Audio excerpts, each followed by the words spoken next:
김관영 도지사는 전주와 완주가 통합되면 특례시를 추진하겠다고 밝혔습니다. 또 두 지역의 통합은 시대적 과제라면서 일자리와 인구가 선순환하는 자족도시를 만들 수 있다고 말했습니다. 하지만 찬성단체나 도지사의 이 같은 입장과 달리 통합에 반대하는 완주 정치권과 단체들의 반발도 본격화하고 있습니다. 오늘 시사토크에서는 전주 완주 통합의 주요 쟁점에 대한 찬반 양측의 입장을 살펴보겠습니다. 통합 찬성 측 패널입니다. 나요인 완주 역사복원 추진위원회 공동위원장 나오셨습니다. 네, 안녕하세요. 나요인입니다.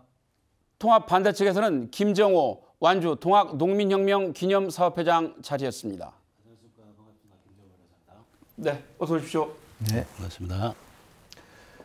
네, 앞서 말씀드린 것처럼 김관영 도지사는 통합이 되면 특례시 지정을 추진을 하겠다고 했습니다. 먼저 이에 대한 찬성 측 입장 어떻게 생각하시는지 궁금합니다. 네, 나 위원장님. 제가 지금 그 전북특별자치도지사 기자회견문을 제가 가지고 있습니다. 네. 정말 적시성 있게 도지사께서 결단을 내리신 것 같습니다. 물론 찬반 양론에 도지사님께서 판단을 내렸는데 여러 가지 고심이 있었겠지만 지금 현 세대가 아닌 미래의 전북을 위해서 특례시 지정이라는 이 제안 내용을 내놓으셨는데요. 저희 찬성단체로서는 적극 찬성하는 입장입니다. 이게 바로 현재 통합하면 75만이지만 100만 도시로 가는 디딤돌이 되고 또 공공시설 이전이랄지 관광단지, 산업단지 조성, 택지개발, 전주완주를 잇는 SOC 확충사업 등을 원활하게 추진하는 하나의 발판이 되기 때문에 저희들은 적극 찬성하고요. 또 도지사께서 본인의 권한을 최대한 이 통합 특례시에 과감히 이용하겠다, 넘겨주겠다까지 또 공언까지 했습니다. 또 양 지역이 발굴한 상생사업을 전북특별자치도 새로운 기회로 삼아서 도시농촌 첨단 전통이 시너지 효과가 극대화되도록 하겠다. 이것은 저희들로 봐서는 저희들 주장을 상당 부분 받아들인 것이고 또 전북의 미래를 향한 좋은 결단이었다. 그리고 저희들은 적극 지지한다. 이렇게 말씀드리겠습니다. 네, 그 기자회견문 내용을 조금 간단하게 정리를 해보자면 어쨌든 통합이 되고 나면 특례시장한테 여러 가지 그 권한을 주어서 개발도 좀 용이하게 하고 규제 완화도 조금 쉽게 해서 지역 발전에 좀 전기를 마련하겠다 이런 걸로 조금 요약을 해볼 수 있지 않을까 싶습니다. 반대 측에서는 이런 입장 어떻게 보시는지 궁금합니다. 지금 더 많은 권한 속에 공공시설 이전이나 관광단지, 산업단지 또 뭐 택지개발과 뭐 SOC 확충해서 하겠다 뭐 이런 취지는 현재 도지사가 적극적으로 노력하고 또 협조만 있으면 지금이라도 언제든지 가능한 겁니다. 다만 이제 만약에 특례시가 된다면 우리 완주군 입장에서는 어떻게 할 것이냐 그걸 생각해 보면 물론 이제 그런 건 있습니다. 특례시가 되면 기본 재산 기준이 높아져서 혜택 받는 것도 있을 수 있겠지만 우리 완주군에서는 그동안에 사회복지 예산이 많이 투입이 되고 있습니다. 그래서 오히려 특례시가 된다면 전주 시민들이 더 많은 혜택이 될 것이다라는 것이고요. 또 우리 반대하는 입장에서 보면 크게 우리 반대 논거가 자치권 상실, 즉 득보다 실이 많고 자치권 상실을 포함해서요. 그리고 두 번째가 우리 장기적으로 봐서 우리 전북 지역 발전에 도움이 되지 않는다는 것입니다. 자치권 상실과 관련해서 보면요. 특례시하고 광역시는 엄연히 다릅니다. 특례시는 자치구를 만들 수가 없습니다. 그래서 여전히 마찬가지로 통합이 된다면 우리 완주군은 결국은 자치권을 상실한 흡수 통합이 되는 결과가 돼서 마찬가지로 반대 논거가 똑같은 거고요.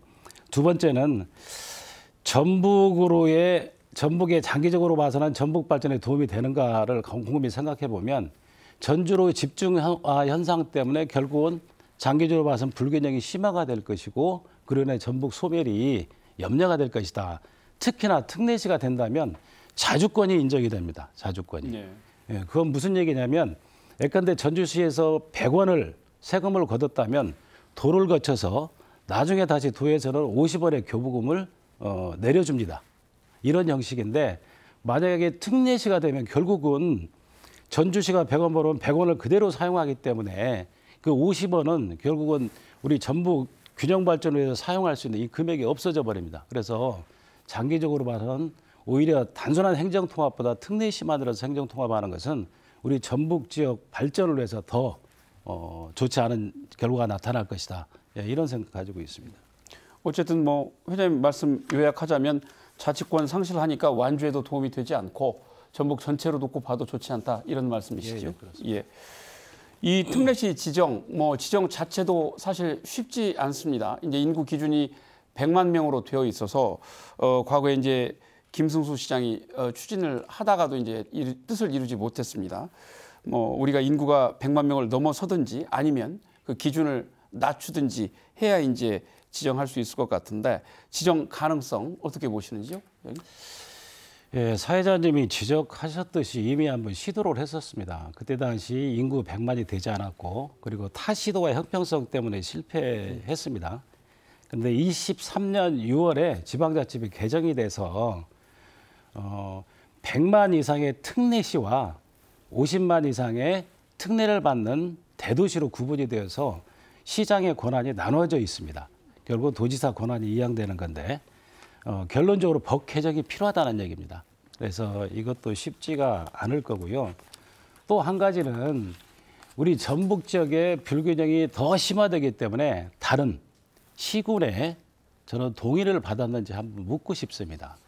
그리고 세 번째로는 우리 전북 지역뿐만 아니라 타 시와 형평성에 또 문제도 있습니다. 이런 복잡한 문제가 발생하기 때문에 쉽지 않은 길일 겁니다. 이런 문제가 너무 복잡해서 저는 잘 풀어나갔으면 좋겠다라는 내 의견은 가지고 있습니다.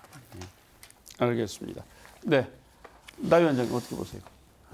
지금 첫 번째 아까 말씀하신 내용 중에 자치권이 상실된다는 말씀은 조금 잘못 판단하신 것 같아요. 왜냐하면 지방이 통합이 되면 지방의회 특례 조항이 적용돼서 지금 차기 의회 구성까지 부의장제는 폐지되고 지자체별로 한 명씩 선출하도록 이렇게 돼 있고 그 다음에 지자체 인구 등가성을 반영하도록 되어 있습니다. 그러니까 지방자치단체 의회는 범위는 넓어지고 인구 등가성에 따라서 다 구성이 됩니다. 그래서 자치권이 축소된다. 이것은 조금 잘못된 것 같고 그 다음에 통합자치단체 지방의회 부의장 한 명은 추가 선출하도록 되어 있습니다.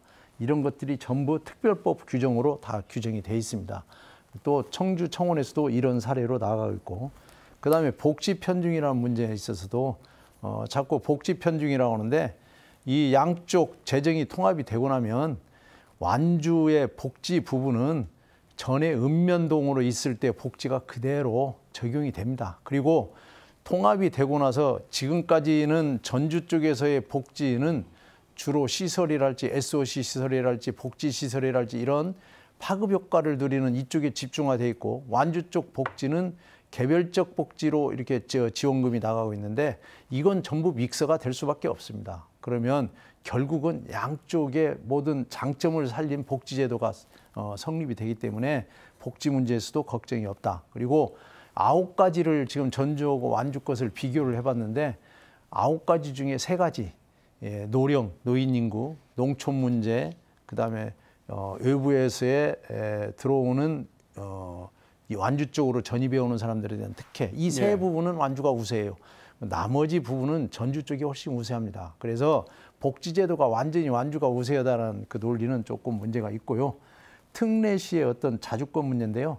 특례시가 우선 75만 정도밖에 안 되기 때문에 특례시도 아직 조건을 못 갖춥니다. 그러나 지금 더불어민주당의 지금 다수당을 차지하고 있고 그렇기 때문에 완화된 새로운 제도로서 특례시 추진을 지사가 구축을 하고 당에도 적극 건의하고 또 이재명 대표의 공약, 대통령 공약사항에 메가시티, 전국을 5개 권역으로의 메가시티 공약이 있습니다. 그렇기 때문에 이건 어차피 민주당의 공약에 맞는 것이기 때문에 방금 말씀하신 부분에 대한 염려는 크게 하지 않으셔도 될 것이다. 이렇게 보고 있습니다. 자치권 관련해서 한 말씀 드리면요. 아까 처음에 인구 등가성에서 그 선출한다고 했는데 맞습니다. 거기에 의해서 선출을 하게 되면 결국은 완주군은 6명으로 됩니다. 11명에서 6명으로 축소가 되고요. 결국은 전주시는 36명에서 40명으로 늘어납니다. 이것은 우리가 수치사항이고요. 실질적으로 우리 청주청원 얘기 많이 들잖아요. 근데 청주청원에 예를 들면 청원 지역을 4등분을 했습니다. 4등분. 그렇게 된다면 한번 상정해 봅시다. 인구가 적은 완주군에서는 정말 최악의 경우로 1명도 안 나타날 수가 있어요. 그런 약속 자체가 무의미하게 된다는 얘기입니다. 그래서 그런 문제점들은 충분히 있다. 그걸 좀 한번 지적을 하고 싶어요. 그런데 의원은 어차피 전주시 의원이지 그 통합되는 순간 완주군 의원, 전주시 의원이라고 이렇게 구분이 안 되거든요. 그리고 그때가 되면 선거구 자체도 전주에 대한 국회의원 선거구 자체 조정도 필요합니다. 그렇게 통합이 되면 그렇게 되면 결국은 예. 완주군이 이쪽 전주의 송천동, 이쪽 호성동과 통합돼서 단일 선거구가 또 될 수가 있습니다. 그래서 그런 여러 가지 선거구 문제까지 얽혀 있기 때문에 그 정책의 문제에 있어서는 그렇게 걱정 안 하셔도 된다 이렇게 말씀드립니다. 그 문제는 뭐 이쯤 마무리를 하고 군의원은 지역을 넘어가시죠. 대표합니다. 지역을 대표하기 때문에 그런 염려를 충분히 안 할 수가 없습니다. 완주군 입장에서는.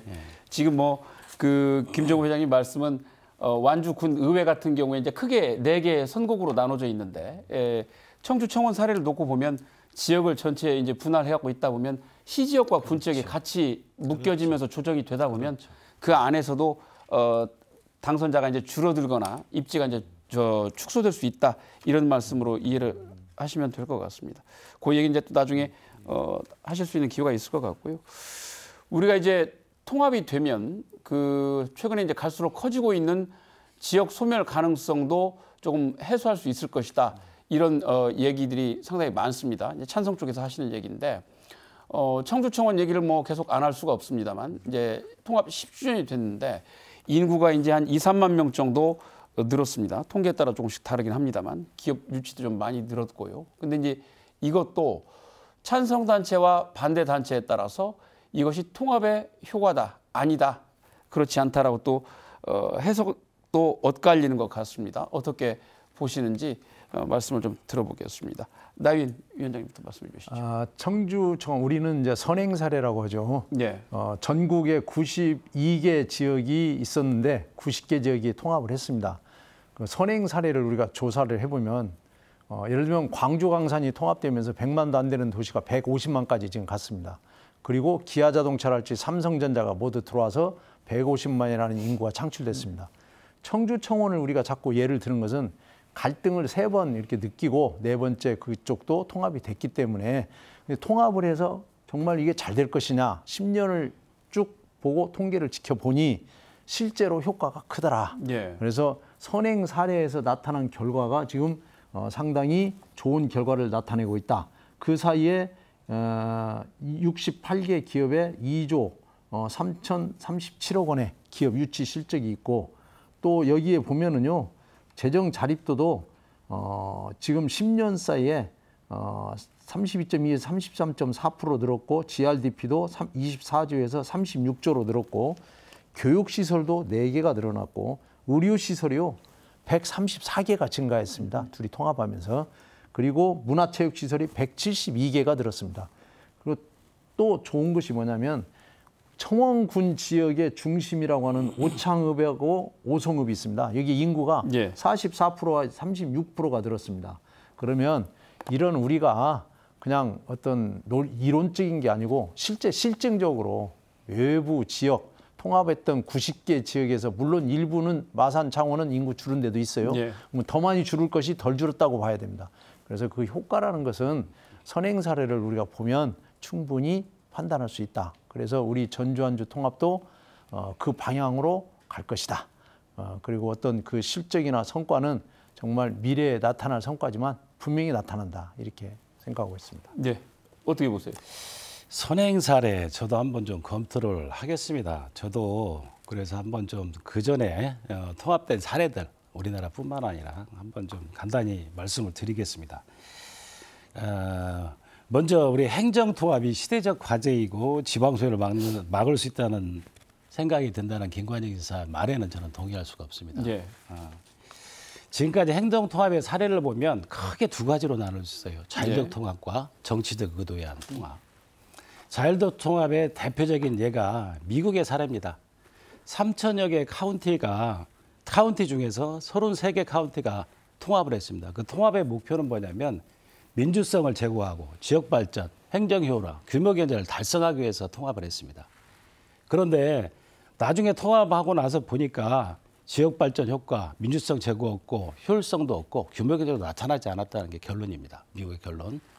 오히려 소규모로 될수록 민주성의 제고가 더 효과적이다라는 게 미국의 결론입니다. 그리고 정치적 의도에 통합한 게 일본입니다. 일본의 경우는 7만여 개 시정촌이 1,800여 개 시정촌으로 대단히 통합이 이루어졌습니다. 일본에게는 정치적인 의도가 있기 때문에 인센티브가 지급됐겠죠. 인센티브가 지급 시기가 끝남과 동시에 거의 재정 적자로 돌아섰던 게 일본의 사례입니다. 그리고 갈등 비용도 많이 발생해서 결국은 재정이 악화됐다는 게 미국과 일본의 사례고요. 네. 우리나라의 경우도 94년도부터 대대적으로 통합 권유가 있었습니다.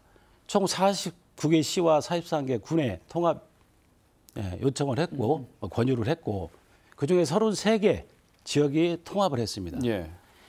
그런데 그것도 마찬가지로 학자들이 다 실증적으로 연구를 했어요. 실증적으로 연구해본 결과 결론이 뭐냐면 행정통합은 지역발전에 효과가 없고 행정의 효율화도 없고 규모경제도 발생하지 않았다는 게 행정학자들의 결론이고요. 오히려 정말로 지역발전은 공공기관을 유치하고 새로운 기업을 유치해야 더 효과적이라는 게 행정학자의 결론입니다. 저는 청주청원 얘기를 많이 들은데요. 청주청원 얘기가 행정학자들이 얘기하는 결론이 딱 들어맞는 예입니다. 왜 그러냐면 자, 2013년도에 청주청원이 통합됐어요. 근데 2010년도에 식품의약안전처가 오송 지역으로 이전을 했습니다. 그에 따라서 제약 바이오 기업들이 대거 이동했습니다. 그래서 인구 증가가 나타났던 것이고요. 자, SK 하이닉스는 그 전부터 있었는데 2007년도에 과연 이거 증설을 해야 되는데 이천에 할 것인지 청주에 할 것인지 상당히 그때 유치 경쟁이 벌어졌습니다. 그때 당시에 도지사로 있던 정모 도지사가 이천에 있는 걸 청주로 뺏어왔어요. 그래서 8조 원이 투자가 됐습니다. 청주에. 그리고 나서 2015년도에 지방세로 380억 원을 납입했습니다. 그리고 LG화학도 마찬가지입니다. 79년도에 설립해서 계속 지속적으로 투자하게 만들었습니다. 이러한 결과들이 모여서 그 GRDP가 조금이라도 증가하고 지역발전 효과가 있는 것이지 네.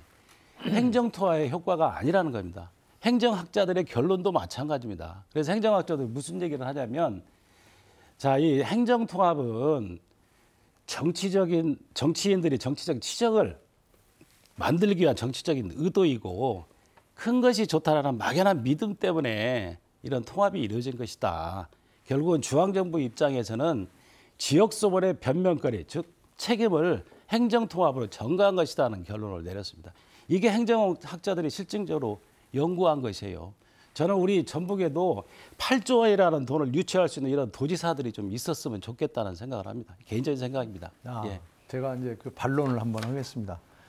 지금 전 세계가 자꾸 이제 지방 작은 자치단체 중심으로 된다라고 주장을 하시는데 최근 통계를 찾아보면요, 전 세계가 대도시 중심의 초광역 경제권, 메가시티 육성의 경쟁에 들어가 있습니다.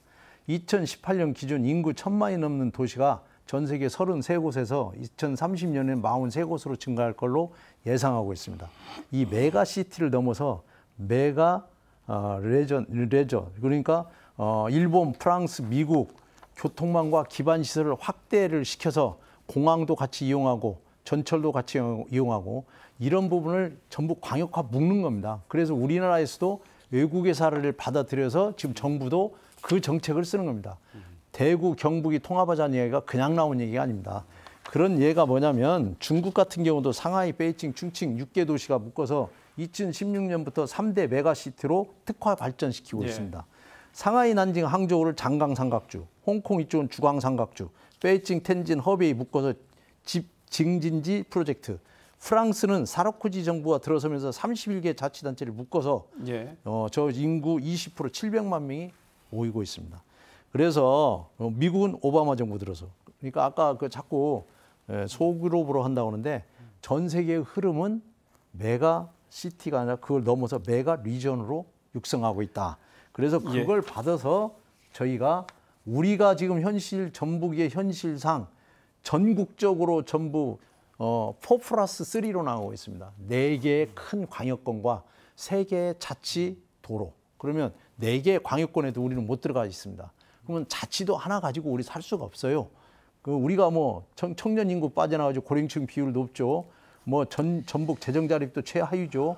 뭐 자꾸 이런 형태잖아요. 그럼 이 상황에서 우리가 국제적인 흐름과 정부의 정책과 이 흐름의 물결을 타고 우리의 지금 현재 상황을 문제가 있다면 이 문제를 해결하는 방식을 찾아야 될 거 아닙니까? 정해 주시죠. 그래서 제가 아까 그 논리에 대해서 반박을 하고 반드시 통합을 해서 가야 된다라고 주장하는 겁니다. 제가 말씀드리겠습니다. 간단하게 해주시죠. 네, 메가시티는 말이죠. 행정통합하고 다르잖아요. 잘 아시잖아요. 행정통합 아닙니다. 그리고 아까 지금 프랑스 얘기도 들었는데 프랑스 최소 기초 단위가 몇 명인지 아십니까? 2,000명이에요.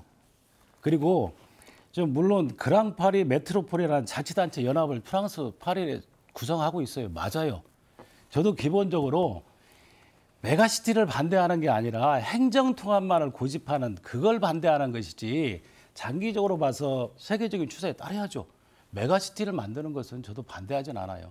저도 지금까지 줄기차게 주장해왔던 게 행정통합만 고집하지 말자.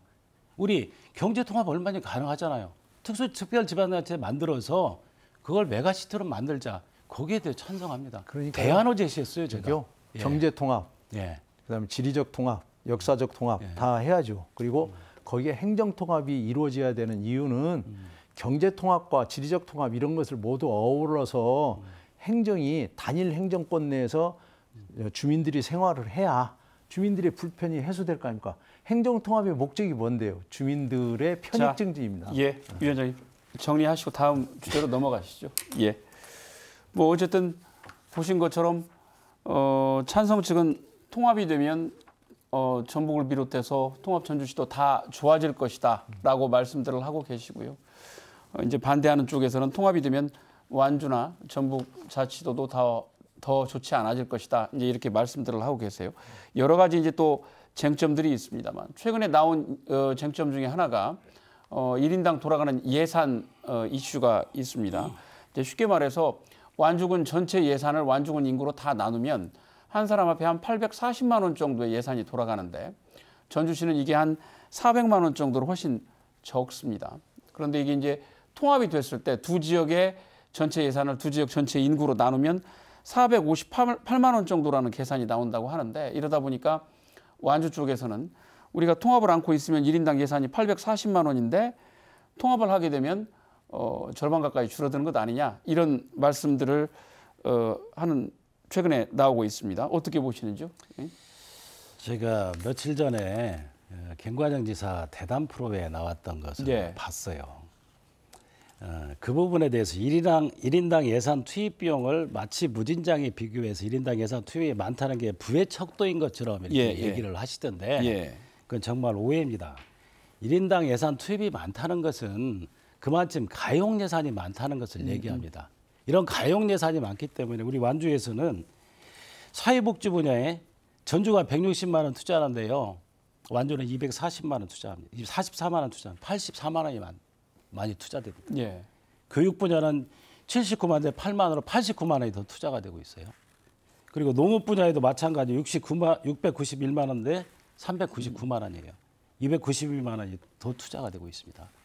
그리고 아울러서 출산 장려금만 봅시다. 가용 예산이 많기 때문에 출산 장려금을 완주군에서 200만 원, 첫째 출산하면 200만 원 지급해요. 둘째는 300만 원입니다. 셋째는 600만 원 지급합니다. 전주는 제가 알기로는 첫째는 30만 원, 둘째 50만 원, 셋째 100만 원 지급해요. 그리고 결혼 축하금 전주에는 없는 걸로 알고 있습니다. 완주에는 500만 원씩 지급하고 있어요. 이런 것을 봐서 예산은 부의 척도가 아니라 예산은 가용 예산이 그렇게 많기 때문에 그 가용 예산을 통합이 된다면 축소 하향평준화 되는 것이어서 그래서 완주가 손해라는 주장을 하는 것입니다. 그런데 김관영 지사는 그걸 오해하고 계세요. 네. 저기 그 예, 오해하고 말씀하시죠. 있는데요. 이 정확한 통계 수치를 근거로 해서 지사님도 이야기했지 그건 그쪽에서 오해한 것이라고 저는 봅니다. 이게 그 지금 1인당 834만 원 이 수치는요 세출 예산을 인구수로 나눈 겁니다. 예.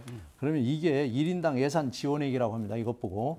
근데 1인당 예산 지원액을 가지고 복지가 많이 이제 지출되고 있다. 이렇게 말을 한다면 그건 굉장히 오산입니다. 왜냐하면 그렇게 하면 지난 국민은 2,200만 원입니다. 그리고 가장 많이 받죠. 그다음에 무주 지난 장수 이쪽 2천만 원이에요. 그러면 임실순창 1,900만 원, 부안 1,600만 원. 그러면 완주군보다 훨씬 복지 혜택도 많이 받고 항상 혜택을 많이 받습니까? 그리고 이 세출 예산을 인구수로 나눠서 하는 것은 서울 서초구 얼마인지 아십니까? 이렇게 어떤 평가를 할 때 단순한 국가 세출 예산을 가지고 복지를 평가하는 것은 이건 산술적인 평가라고 그래요. 그래서 이 복지도 그 지역마다 이건 지금 직접적인 혜택을 주는 거거든요. 그래서 지금 정부에서 자치단체장들이 선심성으로 직접 지원을 줄이고 가능한 한 시설이랄지 복지시설이랄지 청장년들의 아파트 제공이랄지 인구 늘리는 정책을 함에 있어서 직접 지원보다는 그런 방식을 더 강구해라. 만일 이걸 어긴다면 앞으로 재정 지원을 줄이겠다까지 나가고 있습니다. 그러니까 이 부분에 대해서 개인적인 뭐 지출금 이걸 가지고 이렇게 평가를 하신 건 잘못됐고 아까 지사님 말씀이 틀린 건 아니고요. 그다음에 이 국가 예산만을 가지고 그 지역의 어떤 경제 상황이랄지 발전 상황을 평가하는 건 잘못이다. 왜냐하면 국가 예산 지방자치단체의 세입을 가지고 그건 자체적으로 운영을 하겠죠. 그러지만 더 크게 보는 것은 우리는 기업 유치랄지 산업을 새로운 SOC 산업을 더 융합 산업을 받아들여서 탄소, 수소 뭐 이런 산업들을 더 유치를 해서 공장 유치를 통해서 더 여기에서 나오는 효과가 더 크다. 이게 자본주의 사회에서 나오는 사경제에서 나오는 이익이 더 크다. 여기에서 나오는 복지의 자금은 어떻게 할 것이냐.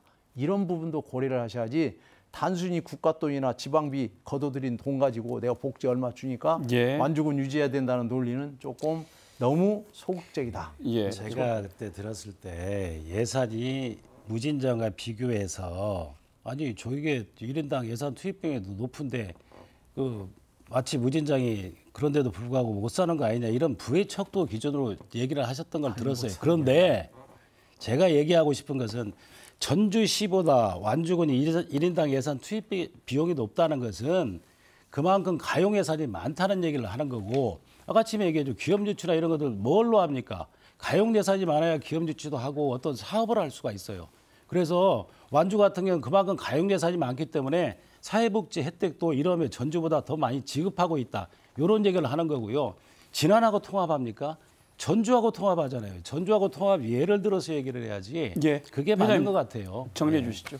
그 뭐 당시 지사하고 뭐 그 대담을 했습니다만 두 분 말씀이 이제 맞는 부분도 있고 조금 다른 부분도 있습니다만 지사가 했던 얘기는 어쨌든 1인당 예산 가지고 잘 살고 못 살고가 비교되는 것은 불합리하다는 얘기도 했고 그 다음에 이야기는 예를 들면 여러 가지 복지 혜택이나 이런 것들이 통합이 됐을 경우에 지금 많이 받고 있는 지역 기준으로 통합을 하는 것이지 어떻게 받던 것을 줄어들겠느냐 뭐 이런 요지의 얘기도 했다는 말씀을 제가 참고로 드리겠습니다. 뭐 내내 같은 맥락의 질문일 수도 있는데요. 최근에 지금 이슈가 되고 있는 것 중에 하나가 이른바 3대 폭탄설입니다. 2013년 11년 전에 세 번째 통합 시도가 있을 당시에도 이 이른바 3대 폭탄설이 상당히 큰 이슈가 됐었어요. 뭐 내용인즉슨 통합이 되면 완주 국민들의 세금 부담이 늘어날 것이다. 또 전주시의 자치단체의 그 많은 부채를 우리가 떠안아야 될 것이다. 그다음에 많은 혐오 시설이 완주로 몰려오게 될 것이다. 이 이제 세 가지를 의미하는 것인데 이것이 최근에도 또 조금 일부 얘기가 회자가 되는 모양입니다. 이것과 관련된 입장 어떤 생각이신지 궁금합니다. 예, 지금까지 저도 이 얘기에 대해서는 가급적 거론하지 않으려고 했는데 이번에 또 마찬가지 대담에 나오셔갖고 그런 얘기를 하시더라고요. 통합이 되면 완주 국민이 마치 새로운 세금이 부과돼서 세금 폭탄 맞는다고 이렇게 얘기하고 다니고 틀렸다라고 얘기하는데 우리 완주 국민들도 전주 완주가 통합하면 새로운 세금이 부과될 수 없다는 걸 알아요. 조세범죄주의 원칙상 그렇게 될 수는 없어요.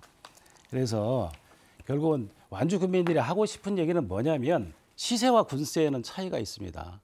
군의 경우에 있어서는 농어민 특례가 적용돼서 시보다는 세금이 적어요. 이게 예. 첫 번째고요. 두 번째는 전주 같은 경우는 채무가 많은 건 사실이잖아요. 완주는 343억, 전주 같은 경우는 4,740억. 이게 통합이 되면 결국 누가 부담해야 되는 겁니까?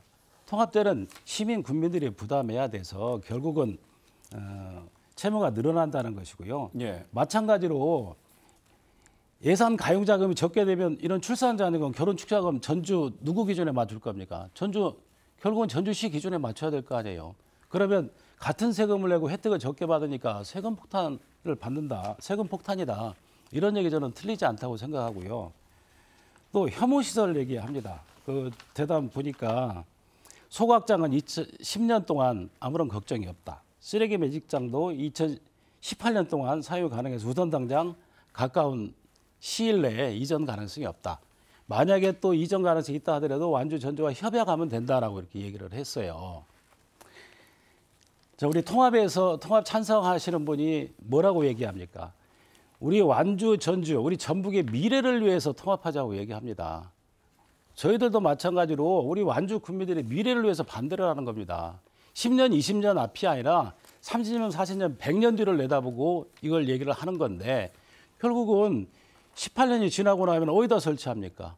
주변배는 완주로 올 수밖에 없는 거고요.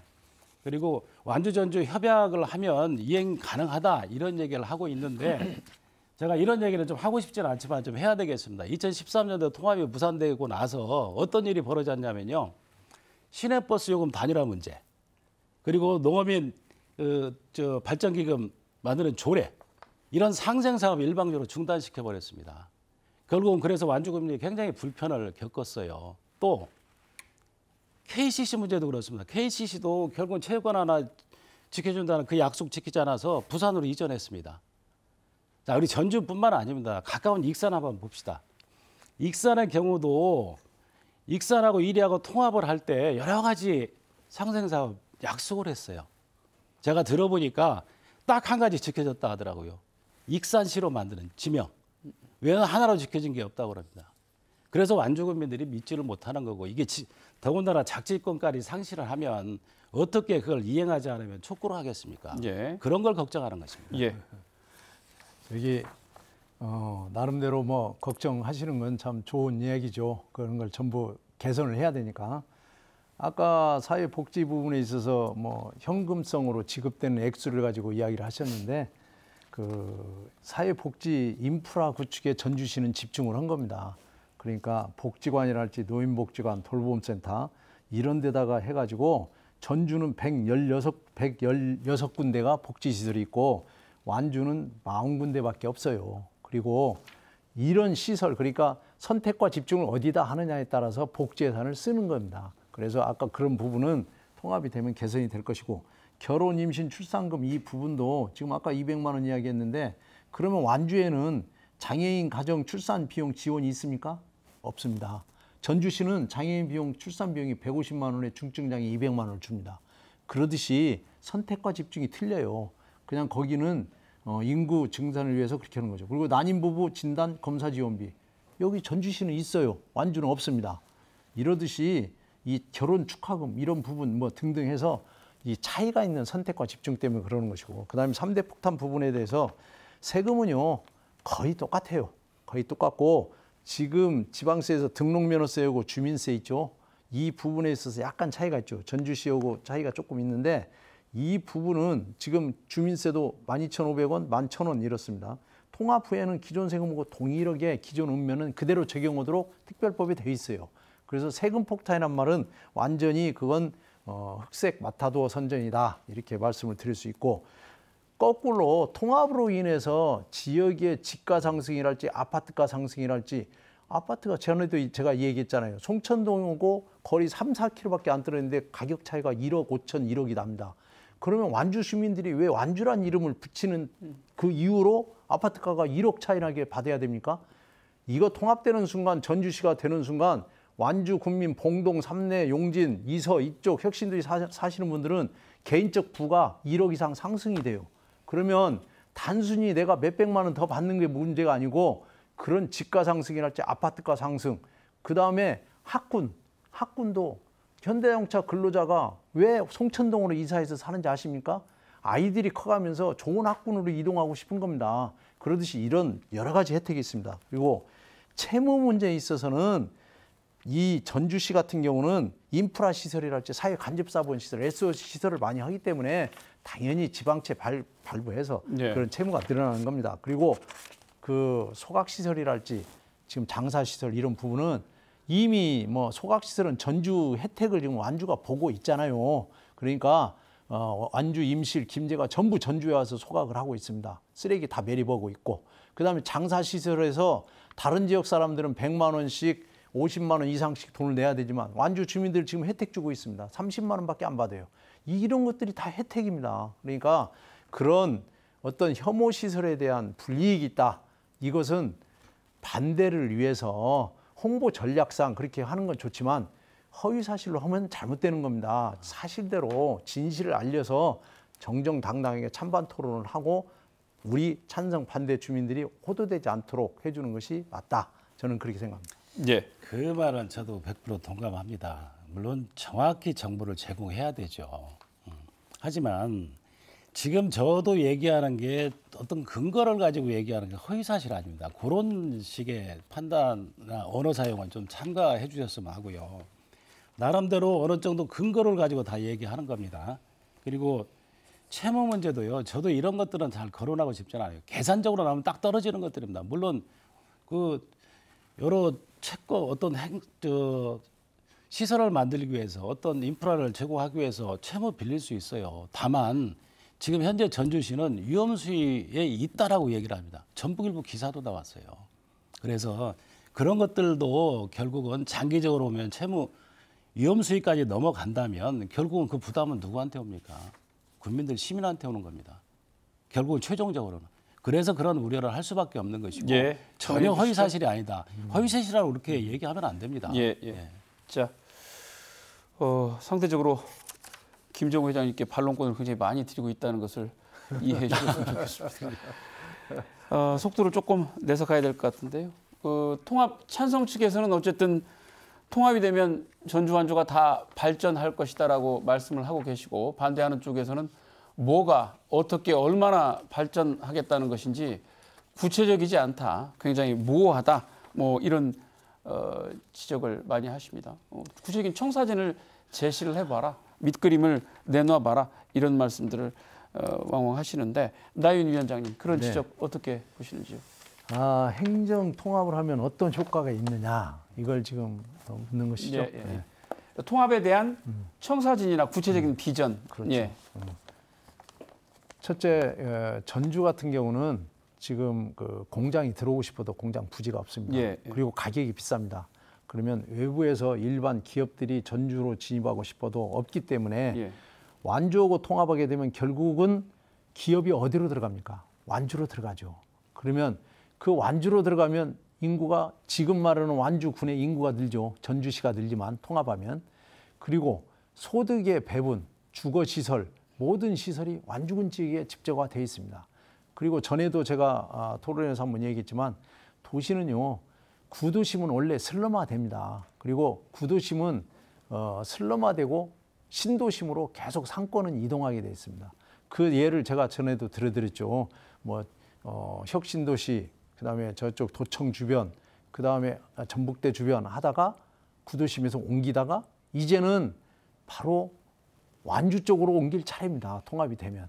그러면 모든 탄소산업이든 수소산업이든 이런 산업들이 그쪽으로 집중화 되면 어디로 전부 이 유흥시설이나 문화시설이나 이런 것들이 들어가 있습니까? 또 하나, 국가 공공시설이 이전하게 됩니다. 그러죠? 그 다음에 지사가 특례시로서 혜택을 주기로 돼 있습니다. 혜택을 준다고 했고, 그러면 모든 중심이 이제는 전주는 구도심 문화 도심권으로 남게 되고, 외곽으로 확장되는 도시 확장에 따른 외곽으로 모든 시설과 모든 문화시설, 유흥시설, 또 청년들이 떠나지 않는 여러 가지 요건들이 전부 완주지역에 들어섭니다. 그래서 모든 이익은 완주로 간다.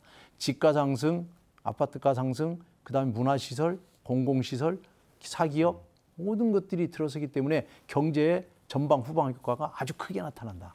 그게 효과지 뭡니까? 그러잖아요. 지금 상태에 있는 것보다는 훨씬 커진다. 예. 이것은 제가 지금 주장합니다. 말씀을 쭉 들어보니까요. 지금 우리 나연 대표님이 말씀하시는 거 행정통합하지 않고 상생사업으로 얼마든지 가능합니다. 공장 부지요 많이 있어요. 사용하세요.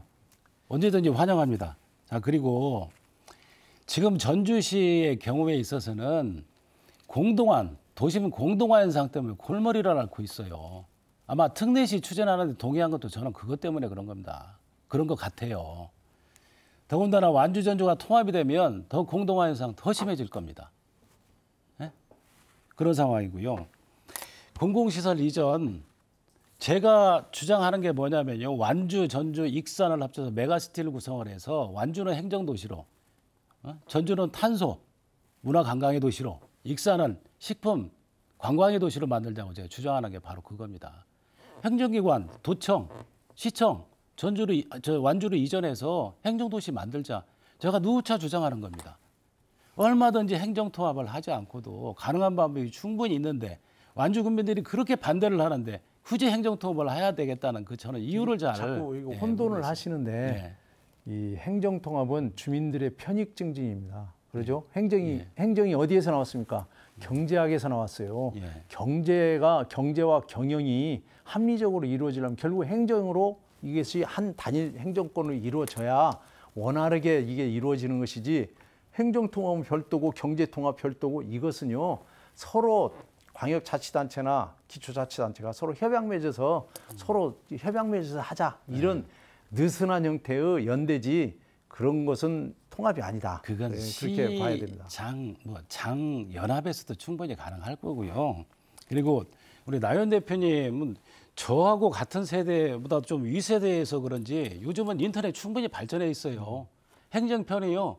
얼마든지 인터넷 발전되고 있어서 그런데 별로 불편함 느끼지 않아요. 그래서 통합이 필요하다는 얘기죠. 인터넷 시대고 지금은 스마트폰 시대인데 왜 이런 시대에 옛날 일제시대, 조선시대 가졌던 행정구조, 제도를 그대로 유지를 해야 된다는 것은 그건 구시대적 발상이죠. 지금 아이들이 전부 탁자에 앉아서 보도합니다. 지금 자치단체가 2개의 시군의 건물을 가지고 2개의 의회를 가지고 시설 장비 유지하면서 인력 채용하면서 이 비용 전부 복지 비용으로 돌리세요.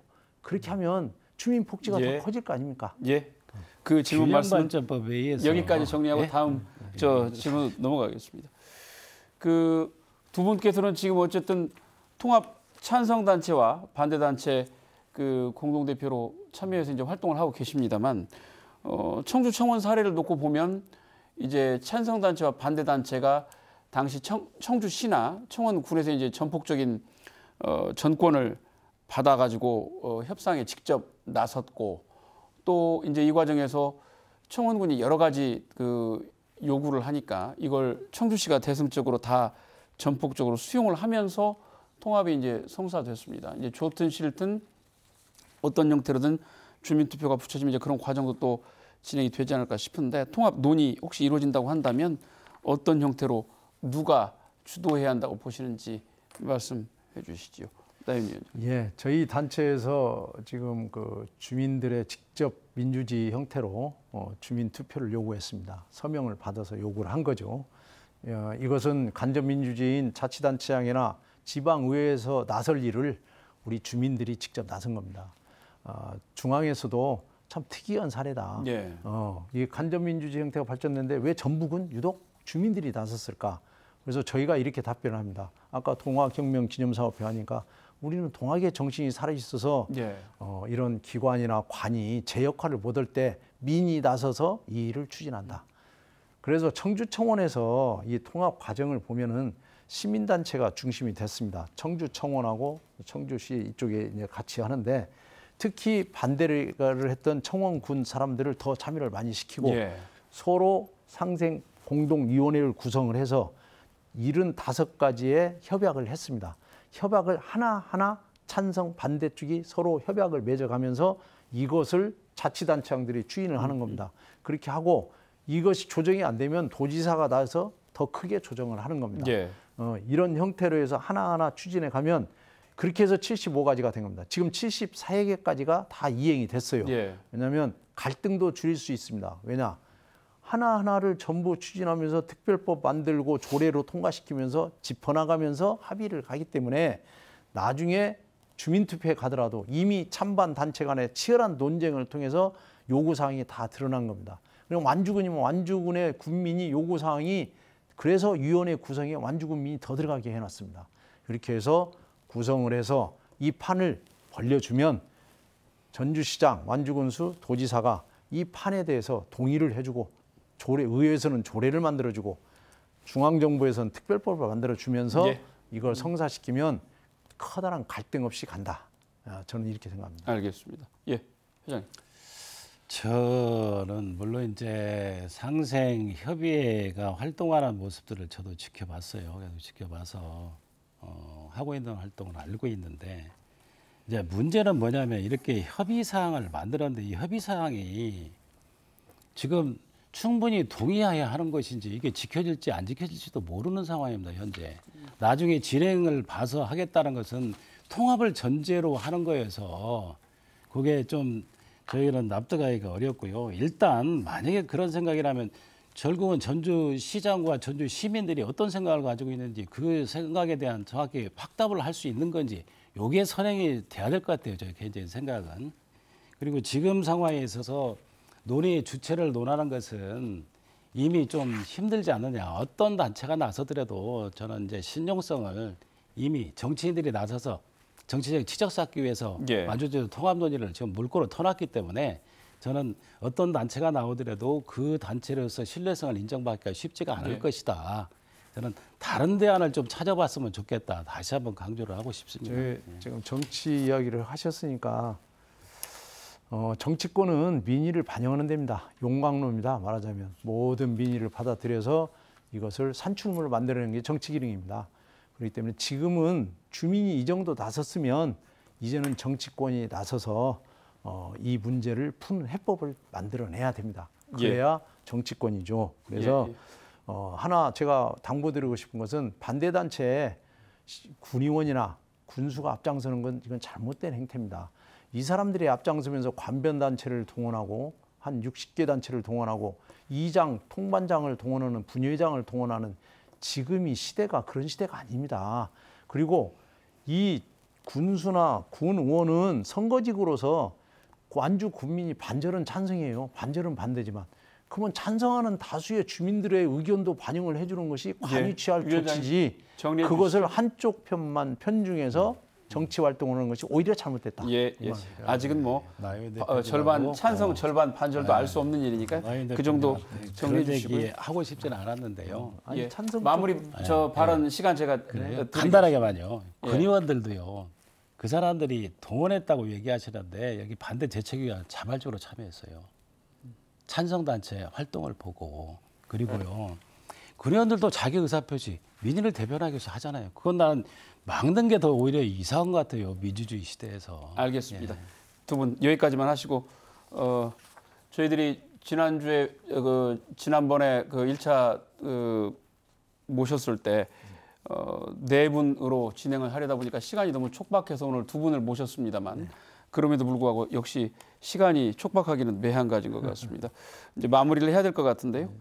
어쨌든 남은 기간 통합 논의 어떻게 전개되는 것이 가장 바람직하다고 보시는지 30초씩만 간단하게 마무리 말씀해 주시죠. 예, 제가 그 부안의 핵폐기장 갈등이 치열할 때 제 전임자가 잘못 처리해서 직위제 당하고 내가 후임으로 들어가서 그 문제를 해결한 당시 서장이었습니다.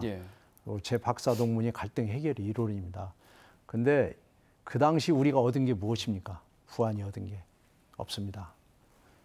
무한한 갈등밖에 없었죠. 그래서 지금 완주전주 통합 문제에 대해서 이 문제를 다룰 때 어떤 불법적인 방법이나 그리고 억지 주장이나 마타도어나 흑색 선전이나 프랑카드 300개씩 거는 이런 행태는 이것은 반민주적인 행태입니다. 그게 바로 부안에서도 그런 일이 있었어요. 그렇지만 우리가 지금 바라는 형태는 뭐냐면 정상적으로 찬반 토론 자유롭게 하고 우리 지사님 완주군민 앞에 나섰을 때 방해하지 말고 당당하게 지사의 의견 발표하게 하고 또 반대단체 주장하는 의원들 주장 바르게 하고 그리고 정상적인 절차를 거쳐서 하라 이거죠. 서명을 받아도 우리는 법에 신고한 절차대로 했습니다. 그렇잖아요. 그래서 지방분권 특별법에서 우리는 서명받고 검증받아서 서명부됐습니다. 마무리하시죠. 그러나 그쪽은 서명을 받는데 그냥 무작위로 다 받았어요. 위원장님, 그 말씀은 또 다른 또 논쟁으로 번질 수 있으니까 그 근거는 제가 갖고 주시죠. 있으니까. 그건 나중에 이제 얘기하시고요. 30초만 마무리 말씀이죠. 저는 2013년도에 통합 과정을 지켜본 사람입니다. 저는 완주 군민들 사이에서 분열과 갈등으로 인한 상처를 다시 겪지 않기를 바랬습니다. 그런데 또다시 일방적으로 통합 논의가 추진돼서 완주는 전쟁터로 바뀌었습니다. 완주 군민을 무시하고 일방적으로 통합 추진의 책임은 아마 우리 완주 군민들도 물을 겁니다. 하지만 저는 지금도 늦지 않았다고 생각합니다. 행정통합 중단하고 합리적인 대안 찾는 게 중요하다고 생각을 하고요. 저는 개인적으로 이런 제안을 했었습니다. 좀 전에도 말씀드렸듯이 완주, 전주, 익산을 행정통합이 아닌 100만이 넘는 메가시티를 구성을 해서 전주는 탄소 중심과 문화관광의 도시를, 완주는 시청과 도청을 이전하고 수소 중심의 도시로, 또 익산 같은 경우는 식품과 교통관광의 도시로 이렇게 메가시티를 구성해서 새만금의 배후도시로 만들었으면 좋겠다. 이런 대안을 제시를 했었습니다. 만약에 이렇게 서로 상생 발전하게 되다 보면은 결국은 언젠가는 필요성을 느끼게 될 것이고 그렇게 되면 행정통합도 가능할 때가 저는 올 것이라고 생각합니다. 그러면 최소한 이 완주 군민들이 이런 분열과 갈등을 겪는 일은 없을 겁니다. 다시 한번 좀 여러 대안을 좀 모색해 주시길 바랍니다. 감사합니다. 여기까지 듣겠습니다. 다음 시간에 또 다시 모셔서 말씀 나눌 수 있는 기회를 준비하겠습니다. 한고을이었던 전주시와 완주군이 둘로 나뉜 게 1935년이니까 벌써 90년가량 서로 다른 자치단체로 살아왔습니다. 한 세기에 가까운 세월의 거리만큼 입장이 달라진 양측이 통합을 이야기하다 보면 때때로 낯을 붉히거나 목소리가 높아지는 건 아주 당연한 일입니다.